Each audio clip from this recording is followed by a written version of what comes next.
Hey, welcome everybody to another episode of Grow Sessions presented by TSRgrow. My name is Mark. I'm your host, and I'm really excited for today's conversation with Nadia, Dr. Greenhouse, as she's known to many.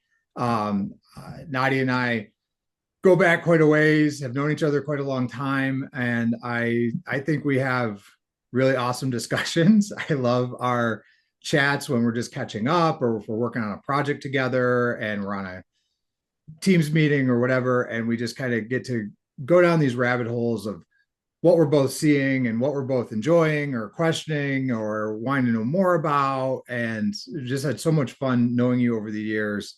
And I'm just so grateful that you're willing to come on and have a chat. Well, thanks for inviting me, Mark. I feel exactly the same way. I always have fun talking to you, and I feel like we digress a lot.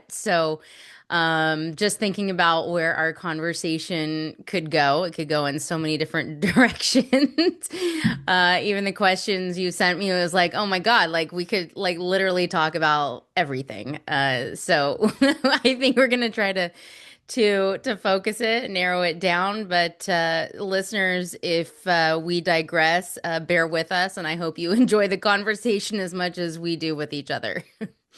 Yeah, we were laughing before we started taping that, if nothing else, we'll be thoroughly entertained Yeah. by the conversation.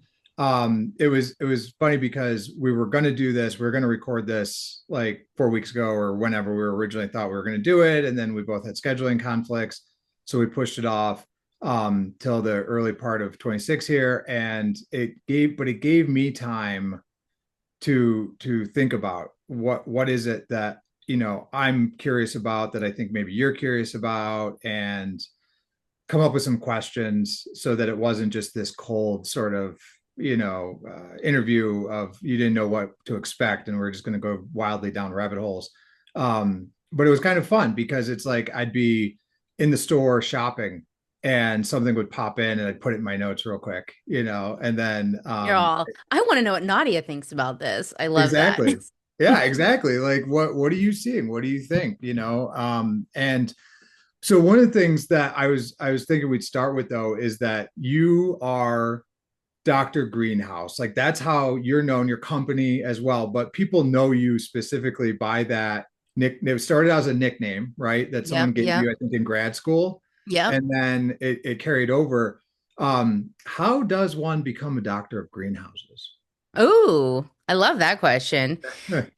Well, the short answer is I got my PhD studying greenhouses at the University of Arizona and specifically studying evaporative cooling, ventilation, greenhouse climate control.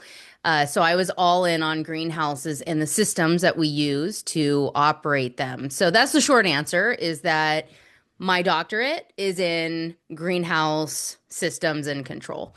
Uh, you know, Officially it's in agricultural and biosystems engineering, and all of my schooling has been in agricultural and biosystems engineering. If you go back to my master's, I was at Penn State and I studied air distribution and commercial mushroom farms, which I consider the original vertical farm. If you've ever seen them, they're in stacks. They're grown in stacks. And then as an undergrad at UC Davis, I worked on a mushroom farm where we were trying to grow, or we were growing specialty shiitake and oyster mushrooms in a greenhouse in southern Idaho, which is a climate a lot like Nevada.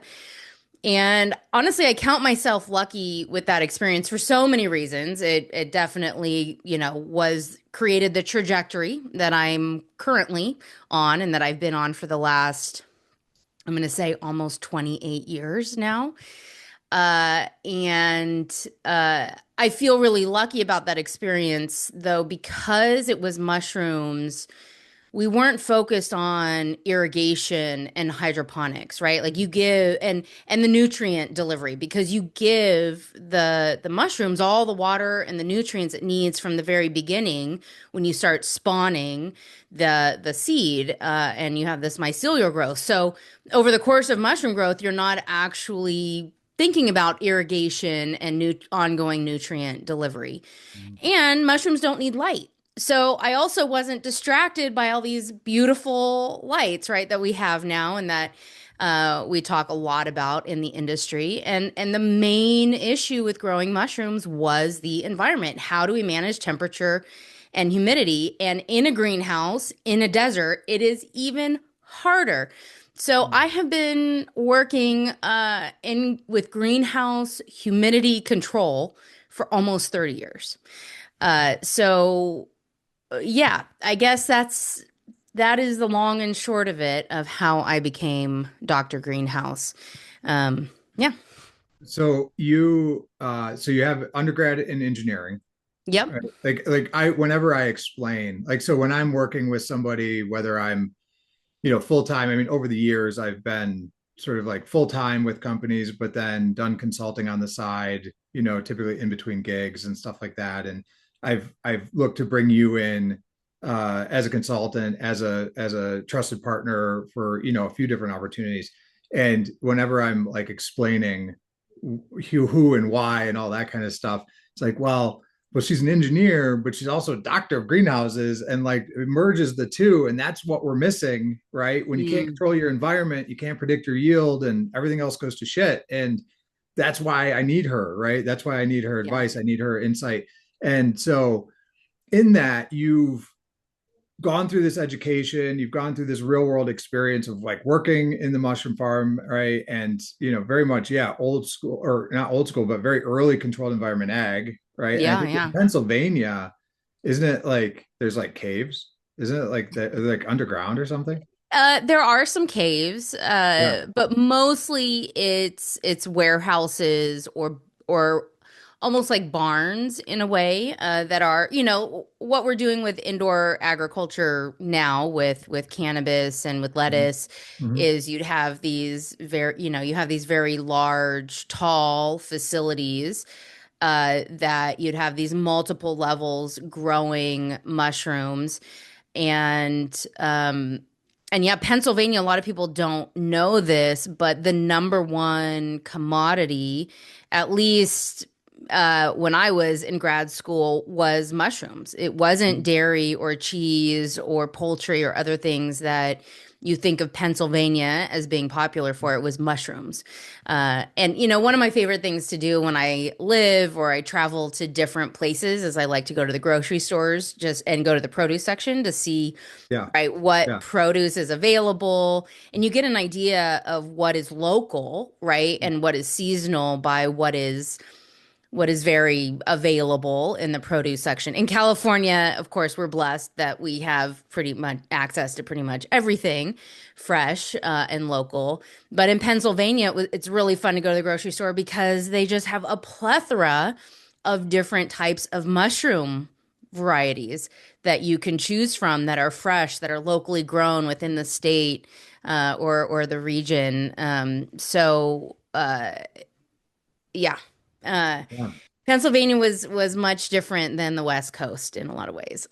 Yeah. That's so you have that experience and the education, and everything, and Dr. Greenhouse is your nickname that you're given, but then there's Dr. Greenhouse, the company, Right. the entity, and that's your business. And in that, you're providing engineering, right? Yeah. MEP engineering to controlled environment ag. So not just cannabis, which is somewhat of the focus of this podcast, I'd say, but and certainly the bulk of my background is in cannabis, but the controlled environment ag at large. So greenhouse, warehouse, whether they're looking to grow cannabis, mushrooms, tomatoes, lettuce, peppers, cut flowers, whatever it may be, Yeah.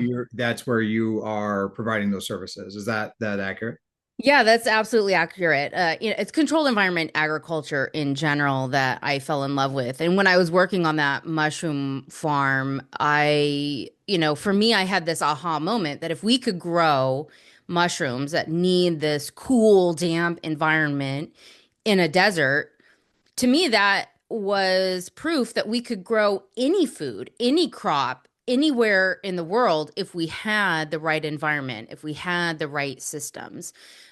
And so, I know it sounds so cliche right now and a lot of people have this sort of mission statement feeding the world. But, 30 years ago, that is what literally was driving me is that Mm, could yeah. I help to build an industry and build systems, greenhouses that could feed the world, right? That we could deploy in remote locations like southern Idaho, that was an hour and a half drive from Boise, that was the closest city, to Asia and Africa and to rural communities here in North America. And I really saw it as an opportunity to have communities be able to sustain themselves with food production, with crop production, rather than relying on California. I am a native Californian, so I do realize how lucky I am in terms of my access to fresh fruits and vegetables and cannabis for that matter. I grew up in Right. Northern California, so I have had access to all the good stuff my whole life. But not everybody has, and not everybody has that opportunity. And we have a lot of food deserts, not just in terms of production, but just in terms of access, right? And so I do still see CEA, controlled environment agriculture, as an opportunity to create jobs, but more importantly, to produce the food for people in nearby surroundings. And when I finished my PhD, when you're grad students, you have all these big dreams and aspirations and ideas of what you can do. And you want to research everything and you want to study everything to really, deep depth. Mm, And, I kind of stepped back and thought, I have attended now three land grant universities around the country, right? I've circled the country. And I realized that a lot of the ideas around how we control the environment of a greenhouse just get recirculated, right? Every greenhouse looked the same, more or less, right? It was a wet wall, it was exhaust fans, maybe you had high pressure fog. This is again 20, 25 years ago. Very few, if any, positively pressurized greenhouses. There was some natural ventilation, especially for low cost greenhouses. The Dutch hadn't infiltrated the US or North American market too much yet. Um, and I wanted to go find new ideas to mhm, bring yeah. back to controlled environment agriculture. And greenhouses specifically is what I was thinking about back in 2007 when I got my PhD. And so I said, there is this whole other industry where people are designing climate control systems for other buildings, right? Greenhouses are not the only building where we're trying to control the environment. We have offices and houses and laboratories and hospitals and vet clinics and right, like just every building that we walk into has an HVAC system, whether it's only heating or whether it's air conditioning or whether it's a heat pump, it doesn't matter.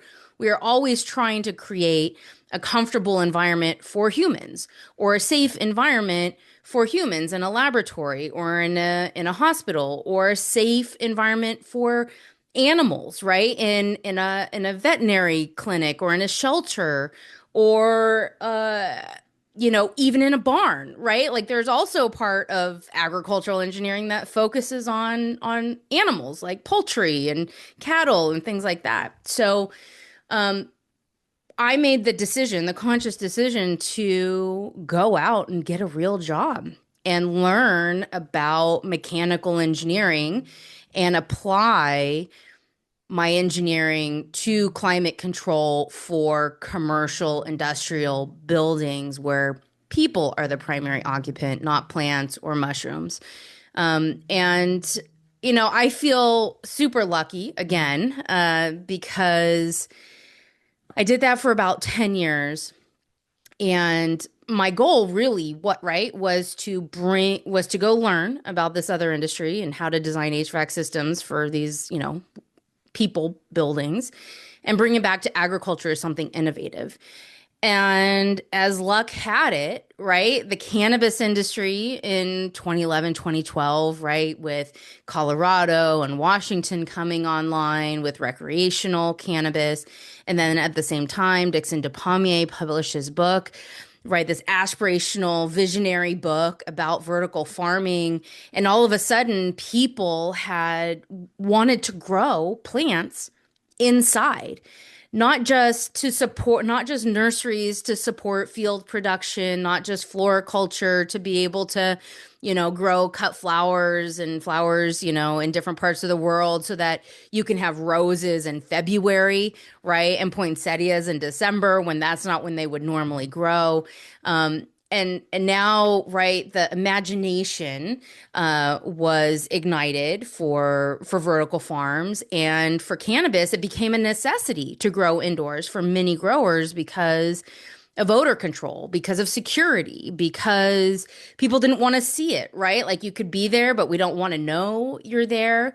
No. And so Yeah. everyone started moving indoors, and all of a sudden, I had this amazing repertoire of a skill set where I understood plants and how to grow them in a controlled environment. And I was an HVAC mechanical engineer that could design HVAC systems for buildings. And now I could combine the two. And, I realize that I have a very specialized niche that still very few people have. There are now mechanical engineers, I will say, that can do a good job at designing HVAC systems for indoor farms, but they still don't understand horticulture, right? They still don't understand the grower. They still don't understand the plant, but they know enough, right? They know enough to do a good job. But you know what mechanical engineers don't know? What's that? Greenhouses. Yeah. Everything we do in buildings, in human occupied buildings, is to keep the sun out, Hmm. right? Is to reduce solar heat gain. And so now we say, well, we want to bring the sunlight in. It just blows their mind. They do not have any concept. Mechanical engineers and architects have no concept of the sun Yeah. and how it affects the indoor environment because everything they do is to keep it out. Yeah. So you mentioned a couple of things. I mean, one is like to very sort of overly simplify perhaps is that you are an engineer who also understands sensible and latent load and how sensible and latent load fluctuates over a given period of time of growth for whatever plant type we're talking about and how that impacts the mechanical systems, which then allows you, because you're an engineer, you can draft, you can do all these things, select units and calculate those things.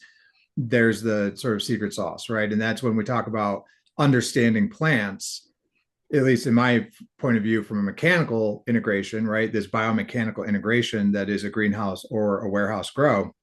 It's really about sensible and latent loading and how those fluctuate, right? That, if we're talking Absolutely. about cannabis and we're in that early stage of flower, that we're really cooling dominant, less dehumidification on those systems, and then it flip flops. And when the flip flop happens, is typically where people are in trouble, right? Yeah, If it's not properly absolutely. engineered, right? When we go to that, which is more dehumidification driven, now you're losing the ability to cool, but you're also not quite having enough ability to dehumidify. That's when shit goes sideways, right? Yeah, And absolutely. and so with that though, you also mentioned something that's kind of near and dear to my heart, which is Dickinson Despommier's book. And Hmm. my own experience was I was a restaurant guy that had an affinity for growing plants inside of much smaller buildings, and played around with that through many years, and found myself playing with aquaponics at home, and then read Despommier's book, and I happened to be at the tail end of grad school at the time, had to do a business plan, did it based on this sort of fictional vertical farming idea, and then it turned into an I indoor didn't know aquaponic that. farm. Yeah, that's what ended up happening. I mean, I read Despomier's book, and it was like exactly what you're talking about. It's the end of grad school. You're full of like hubris and we're going to go change the world now that I have this whatever, in my case it was an MBA, and what can we do that's radical and is going to have a positive effect but also make money, kind of thing. And then I read Despomier's book and I'm playing with aquaponics, building aquaponic systems out of IBC totes in my garage, and doing stuff like that. And then I'm like, well, let me do this idea, and then it's what turned into the farm. But I think Despomier's book was a big part of the, particularly early entrance into vertical farming. And those early companies, some of which turned into very large companies that raised huge amounts of capital. Certainly, you mentioned like with the cannabis side of things, there was this forced being indoors, right? In a lot of areas, a lot of states would not allow for outdoor, and or we had growers that just came out of indoor, right? They were running small, whether it's in a garage, whether it was in a basement, whether it was in a clandestine other space. They were used to indoor, right? And there had been some systems and some figuring out of that. But we've seen in whether it's lettuce farms, cannabis farms, other farms, we've seen a boom bust cycle. And I'm curious, all these years away from that seminal book and that interest, what is it that is causing that? Why have we figured it out yet? And in some cases, I think you could argue, well, we have figured some things out, and I think that's true. But what is it that's causing it to not be what people thought it could be, right? I mean, certainly if you said, hey, 15 years out, we're still going to be in this boom bust. We're still going to see, just recently there was, I forget which one it was, a lettuce farm company that had multiple locations that I think at this point was international to some degree. Just all of a sudden one day we're closing, right? Yeah. And that's kind of what we've seen. So what is it? What is holding it back? How much time do we Yeah. have? We got all the time in the world. I mean, I mean, this is sort of one of my favorite soapboxes. So I'll try to keep it somewhat brief, but I think one of the biggest things that has held both of these industries back, or I don't know if hold it back, but have sort of limited how far we've been able to take, whether it's indoor cannabis or indoor, I'll just call it lettuce farming, right? Is that a lot of investors saw an opportunity to make money quickly, and there was a race to be the first to market, right? I think no matter who is listening to this podcast will understand that sentiment that came into their industry.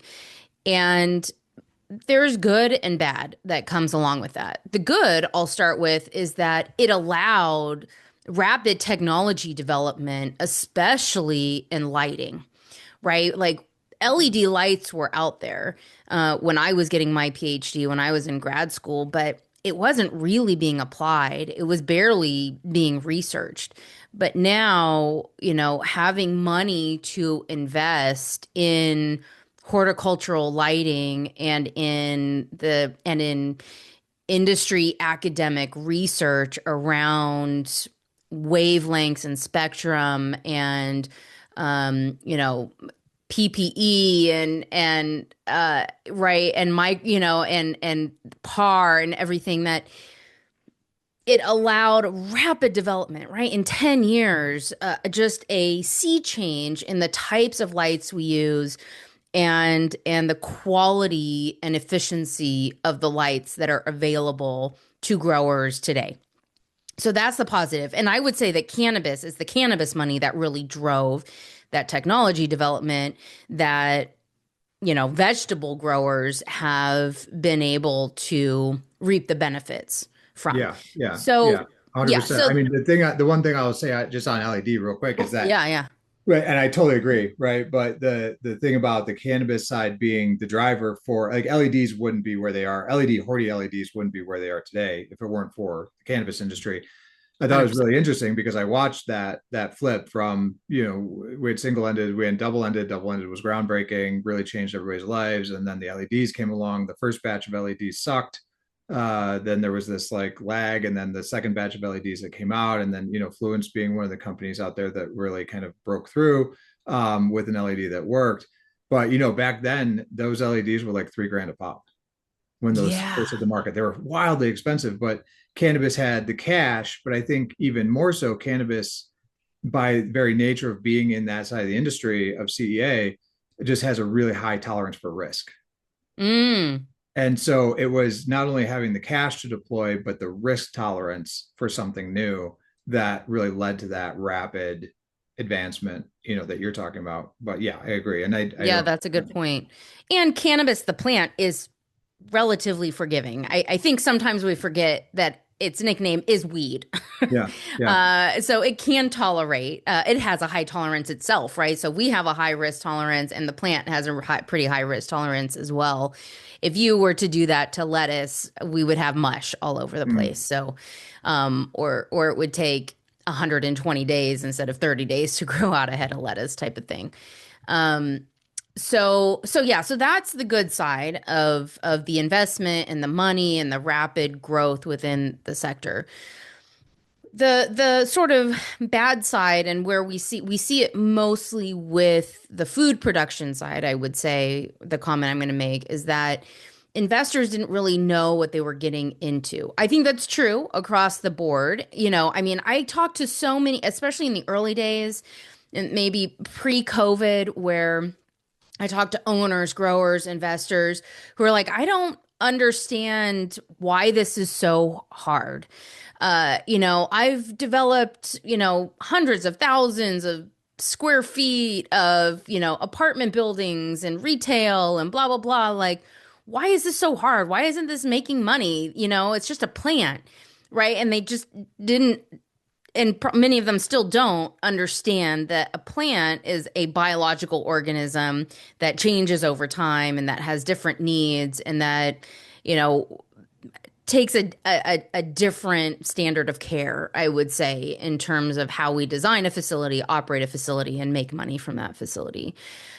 When we're talking about the high profile vertical farms that have been closing their doors over the last couple of years, um, the push for technology development was really around automation, right? Where investors saw an opportunity to grow a large volume of biomass in basically a plant factory, a term that was coined by the Japanese, to produce a continuous output of lettuce or light leafy greens or culinary herbs or tomatoes or whatever. Pick your plant, Mhm. Yeah. with very little labor and a lot of automation and very efficient output.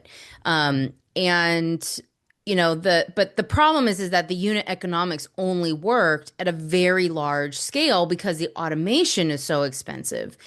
And then at the same time, right, everyone is, I made this comment earlier about growing mushrooms, but everyone was so enraptured by lighting, right? Because that is the thing that we visually see. That's the thing, we talk a lot about with PAR and spectrum and everything, and that it feels tangible to an investor and a grower. It doesn't matter which, right? Nutrients and irrigation, that's like the grower's like art, right? Art of growing type of thing. But what got left in the dust, and what I still unfortunately see being undervalued, is the HVAC system and the climate control. People not understanding that, right? Like, you plant a seed in the ground, and the plant, in the ground, in the rock wool or the cocoa or whatever it is, and you give it all the water and nutrients, and you give it the light so that it can grow, and it has, right, the the inputs to grow, but you're not supporting it with a good environment, right? It's almost like nature and nurture. Like you nurture the plant with like the water and nutrients and the root system, right? And nature is the light and the temperature and humidity. And everyone's focused on the light. Nobody's thinking about the temperature and humidity. And so we're growing mush. We're growing plants that had leaf tip burn because we gave it more light than it could pull nutrients up. Or we weren't blowing air, fresh air across these plants, and so they couldn't breathe. Or we couldn't give it the right temperature and humidity everywhere within this three-dimensional cube now that we're growing plants in.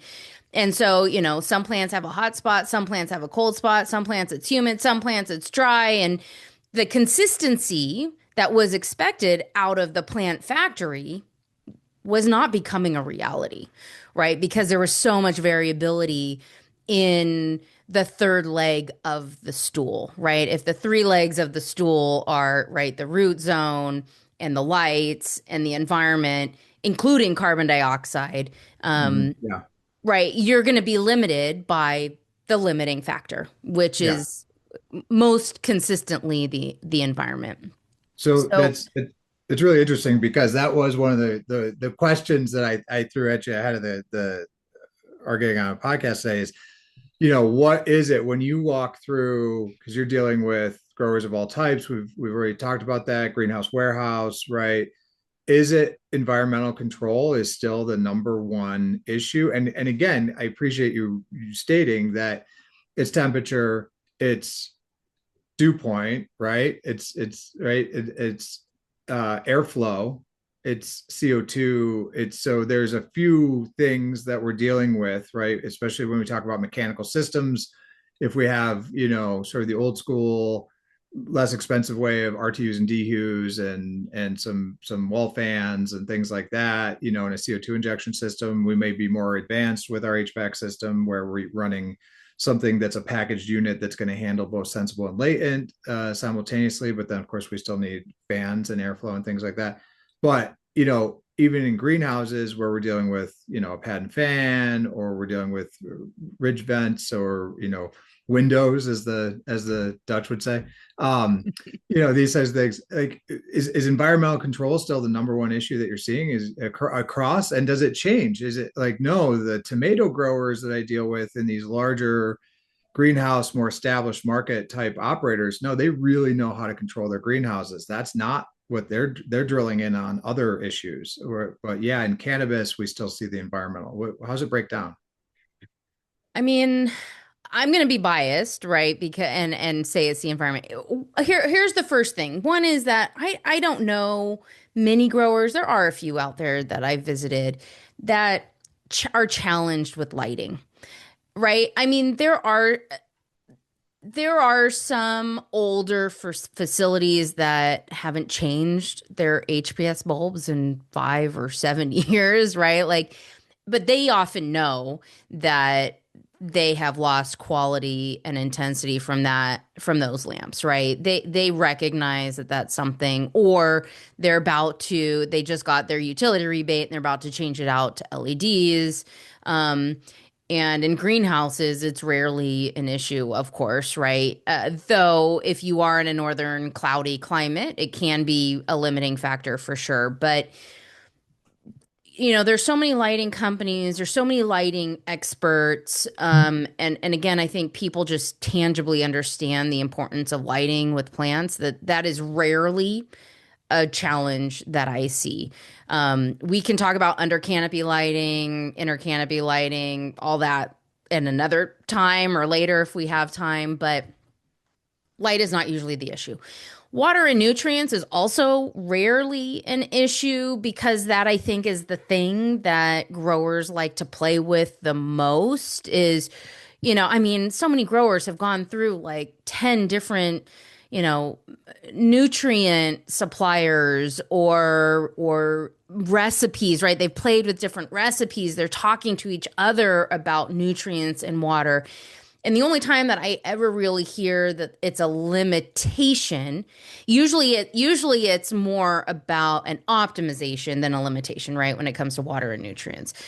Where it can be a limitation is when the plumbing design was not done well. There's one pump for a 100,000 square foot facility. Sure, That's a yeah. limitation, but Yeah, you that's can't rare. irrigate the whole thing, right? Yeah, You don't have exactly. a large enough window. Yeah, So, sure. but that's rare, but I do see it. Um, but it really does come down to the environment most of the time. And you made a comment just a moment ago that kind of gave me a different way of thinking about it because thinking about indoor and greenhouse, greenhouse, if you have a pad and fan system where you have a wet wall on one end and exhaust fans on the other end, everyone, you know, 9.5 out of 10 people, 95 out of 100 people will understand or recognize that there is going to be a difference in the conditions entering the greenhouse than what leaves the greenhouse. Whether that greenhouse is 100 feet long or 300 feet long, right? Everybody can understand why that might happen. Mm-hmm. Right. Or that does happen. Maybe not the why, but they understand it's going to be cooler near the wet wall, warmer near the exhaust fan. The same is true. It's less intuitive, but the same is true in an indoor facility where you have an HVAC system. Because if, let's say, you have a ducted HVAC system, okay, I don't care what type of ducted system, it's just a ducted system, and you have air entering the warehouse or the indoor room, grow room at one end or in one corner or on one wall, whatever you want to call it, inside the grow room, and then you have returns that are maybe on the opposite wall or maybe in the ceiling or maybe even right next to the supply, right? That happens too. And so the same thing can happen if you don't have good mixing of air and good distribution of that air, is that if you have a supply diffuser at one end and a return on the other end, that's the same as a pad and fan system. It's going to be cool near the supply and it's going to be warmer near the return. If Mm-hmm. you have them right next to each other, the risk is that you short circuit that Yeah. air, right? And so the air never actually makes it to the center or to the other end of the room. It's just kind of circulating within itself, which is going to cause all kinds of problems. And then if you have supply, maybe you have supply diffusers coming from the ceiling and the return in a wall, right? Like that air is going to want to move back to where that return is. What are we going to do to get Mm-hmm. it to move in the other direction? So it's the same mechanism, it's just a different space that we're thinking about it, and we're not evaporatively cooling, we're air conditioning in that situation, but it's the same sort of dynamics that we're trying to manage to effectively deliver conditioned air, cool, dry air, throughout the room to all the plants before we reprocess it, right? And suck that moisture out, suck that heat out, and recirculate it back to the room. And so the biggest challenge that I see, if I were to stick with indoor, is that the equipment is not located in positions where they complement each other. Mm-hmm. Very often they are in conflict with each other. One of the first things that I'll look for in a grow room that I love pointing out because it like just creates an aha moment and gets everyone's attention right away because so many people don't realize this is I'll look for where the air is coming into the room and where the closest fan is, whether it's an HAF fan or a VAF fan. People who know me know which is my preference, but it Yeah. doesn't matter. Which is your preference? It does matter. Which is your preference? I have my own theories on that, but which is your Horizontal all the way.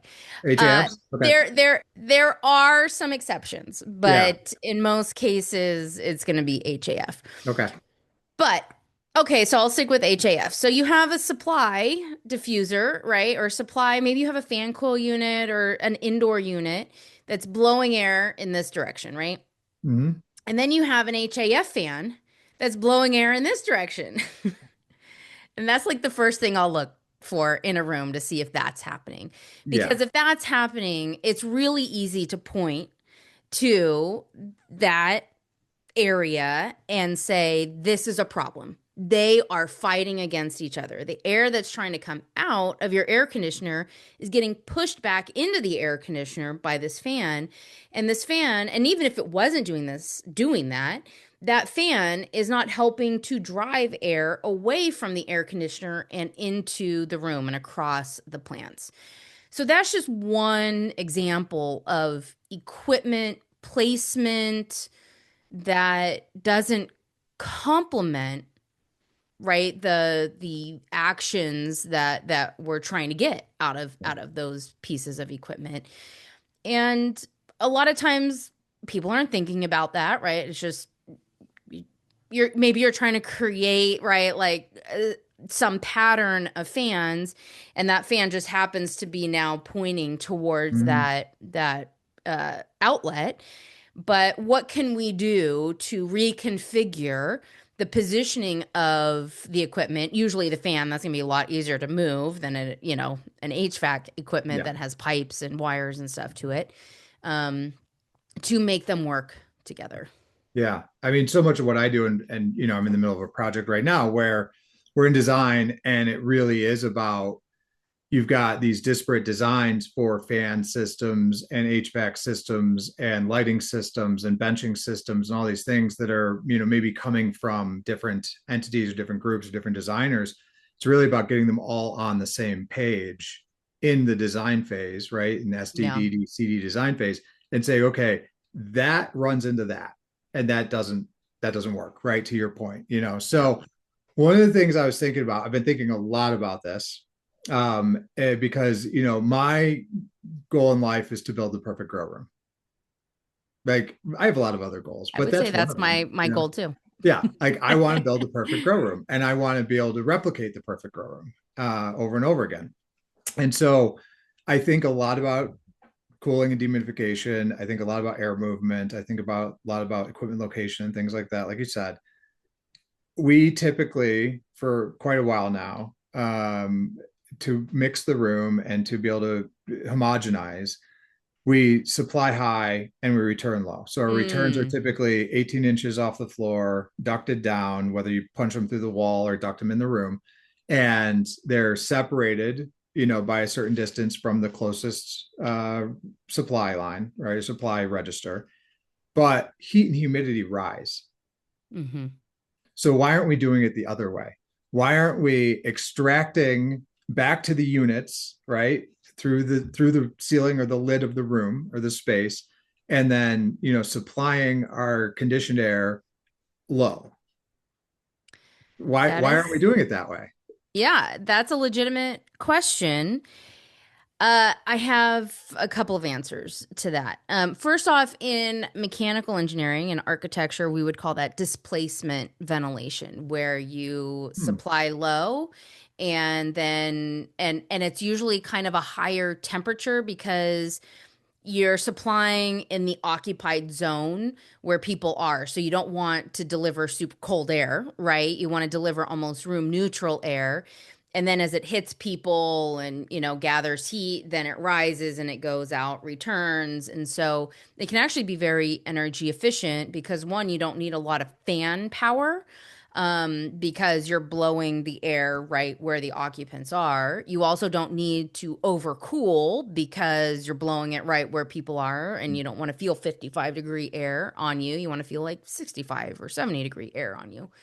Um, but it's also really hard to find a lot of locations to distribute that air within the occupied zone. So where you might see it is in, say, like an airport or a big like conference center or a big open area where you have columns, and they'll actually put ducts within these columns, and if you look you'll see the column is actually a grill, like a supply diffuser, and air just kind of trickles out of it. But because the airspeed is so slow, the columns almost have to be close together, otherwise, right, the air, that conditioned air, is never going to make it to the center.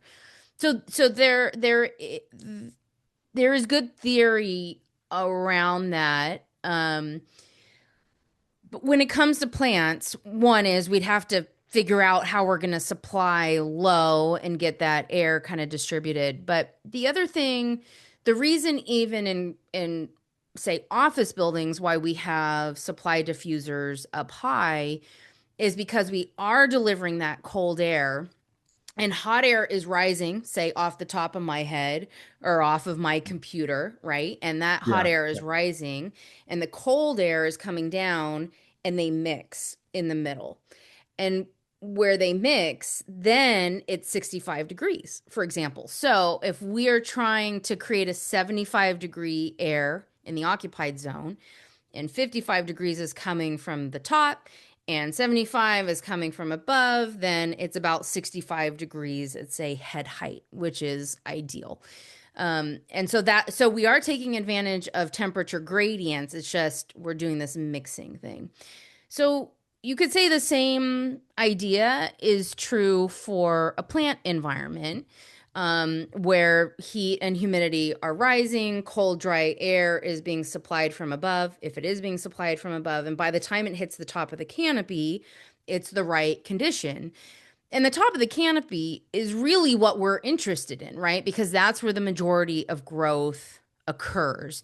Yes, we have lateral branches. Yes, we're concerned about humidity down below. If you have an under canopy lighting, that creates another dynamic altogether. But we're really trying to manage the environment at the top of the canopy for most crops. So that's kind of the long and short of it is that, and if we supply cool, dry air under the canopy, which we see, right?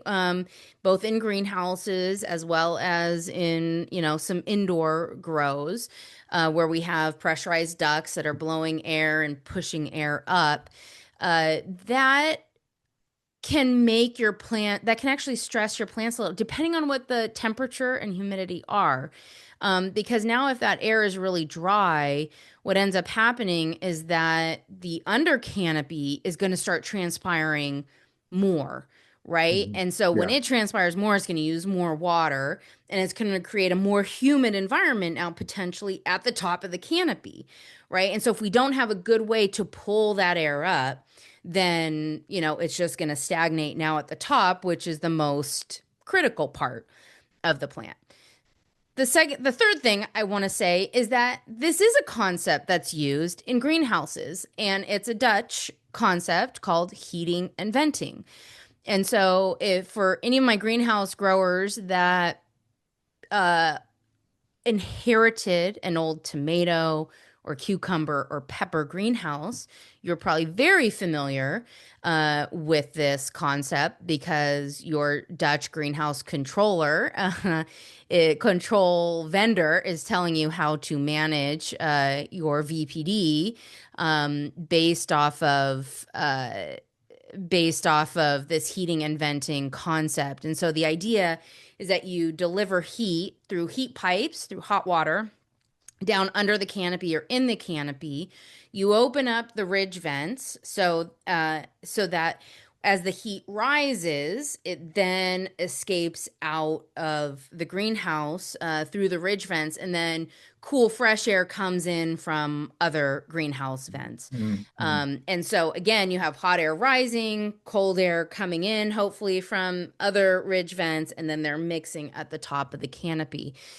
And where this works fairly well for tomatoes and other vine crops to manage relative humidity, because what the goal is to lower relative humidity by raising air temperature, right? So when you increase the air temperature, you increase the size of the bucket that can hold water, and so the relative humidity comes down.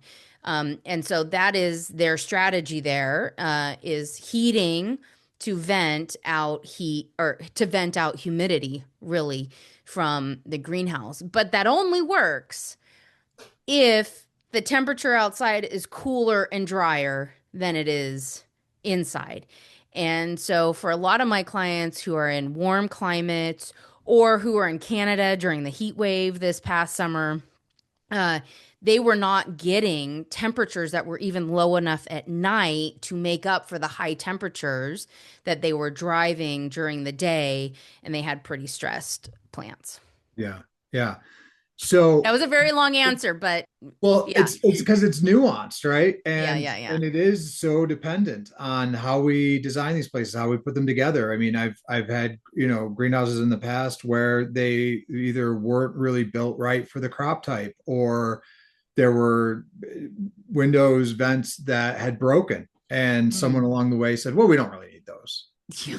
And then you couldn't And then they're operate the broken thing. open, Yeah. Oh, which is even that's the better. worst. Then they just zip tie them shut. You got to get up there and zip tie them. But you know the idea of like, how do we build, like, what do we, as we're kind of pushing, we just keep pushing the envelope, right? Of like, what can we do? Like, and you mentioned earlier lighting. We Mm. and under canopy is hot, in cannabis right now. A lot of people are going to under canopy, testing under canopy, these types of things. Um, I saw inner canopy lighting years ago in tomatoes, Oh yeah, in that type of crop work, where, then they were starting to use LEDs and things like that to do that sort of work. I'm reminded of very, very old school cannabis. I had seen some old school cannabis rooms a long time ago where people were like literally dropping bare bulbs in. I don't know if oh you ever my saw gosh, that. really? Yeah. Oh yeah. It was super Oh, I dangerous. didn't see But that. I've seen that before. Like, so that's years ago. People would drop them in.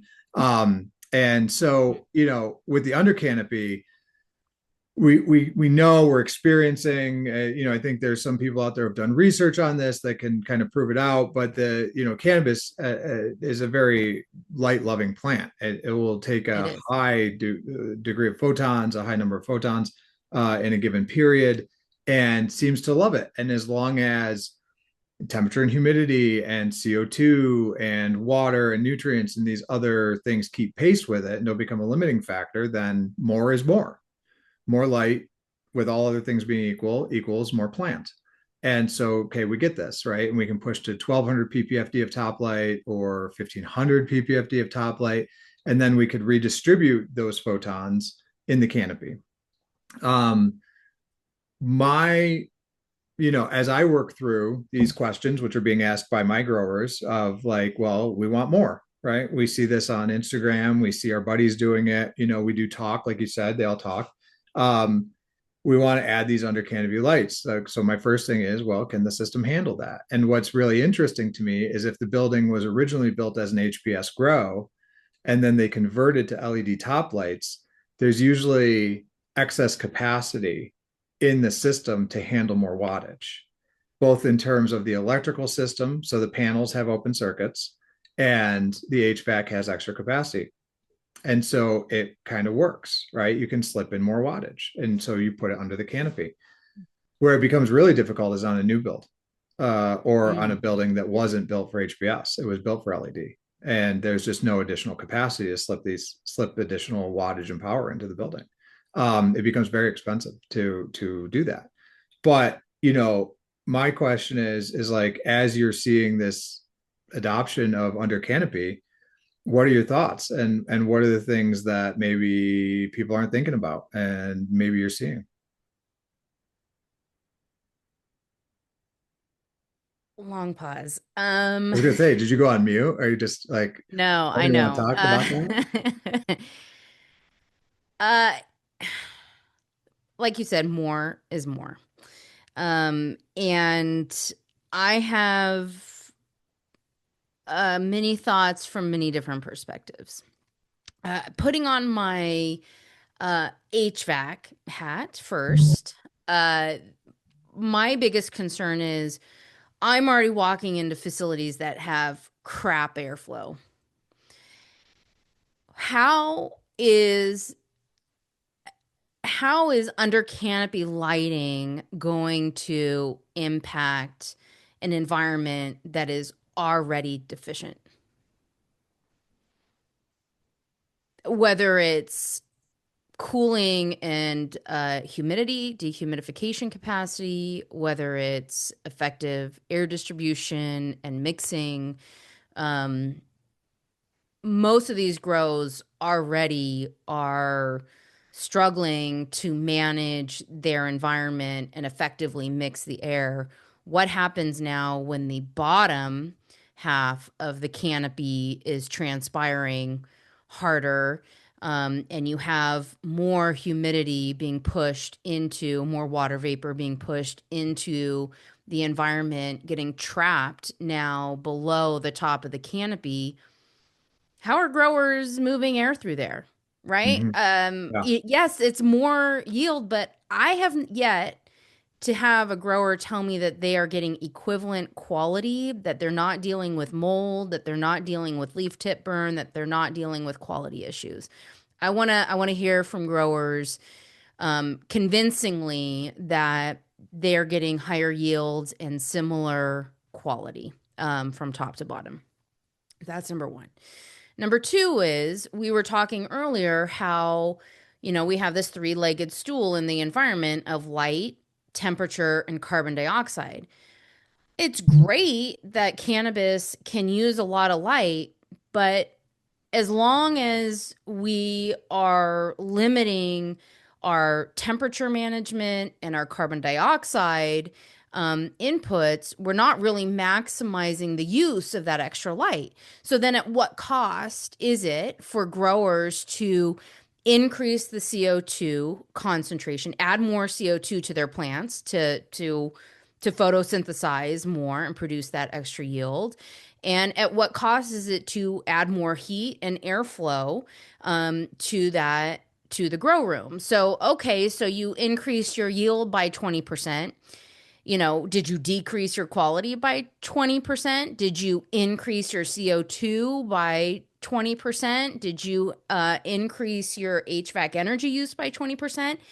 Are you really getting a higher profitability by producing more, or are you just adding more glut to an already oversupplied market, reducing the profitability for you and the community? So that's the Yeah. second thing. Yeah. And the Yeah. third thing I'm going to add is I have this conversation with regulators, the Energy Commission in California, um, as often as I can, because im- they have regulated the the efficacy, right, of lighting to be more efficient so that cannabis facilities, they'll say all indoor facilities, but let's face it, it's really targeted towards cannabis, will use less energy, right, and be less of a strain on the electrical grid. So I tell them, you guys realize that they're just going to fill up, that they are just adding more lighting because they have the capacity to add more lighting. You are not actually reducing the electrical demand of these facilities. You just gave growers an opportunity to increase production. Great for growers, right? But Yeah. we're not saving energy by creating more and more efficient lighting when that was the original intent, but that's not what's happening, right? So, yes, Yeah. those are my thoughts on under canopy lighting. Yeah, I mean, I think that what I'm seeing is that, the wattage increase and the yield increase are fairly linear. Yep, yep. And so, the 30% increase in yield is attributable to a 30% increase in wattage, which is therefore attributes to a 30% increase in the utility cost, the HVAC demand, the dehumidification demand are all pretty linear. And so, it comes back to, I should say, I like the idea of redistributing photons. Mm. There Yep, was yep. there's a gentleman that I met who runs a research house in the Netherlands, and he's doing some interesting research where he's only doing like inner canopy type lighting on Hmm. plants and no top Like light. no overhead No or top top light. lighting. And I think they're operating a greenhouse. So I think there is some top light, Mm. but certainly not what you would normally supplement with over there. And it's interesting. He's seeing some interesting results with that. And I think the idea of redistributing photons is very interesting. But if it's just this linear increase of more is more, then it comes down to, at least with cannabis, your A to B ratio. So if you Yep. turn more B's into A's, right? And that goes to, that speaks to like the quality and the performance. And then labor. Yeah. Is there some reduction in labor, or is there equal labor to that, right? So you don't increase labor. So if the labor is increased by 30% somewhere in the chain, then it's a wash, just like the power is. And then it's just strictly your AB ratio on cannabis.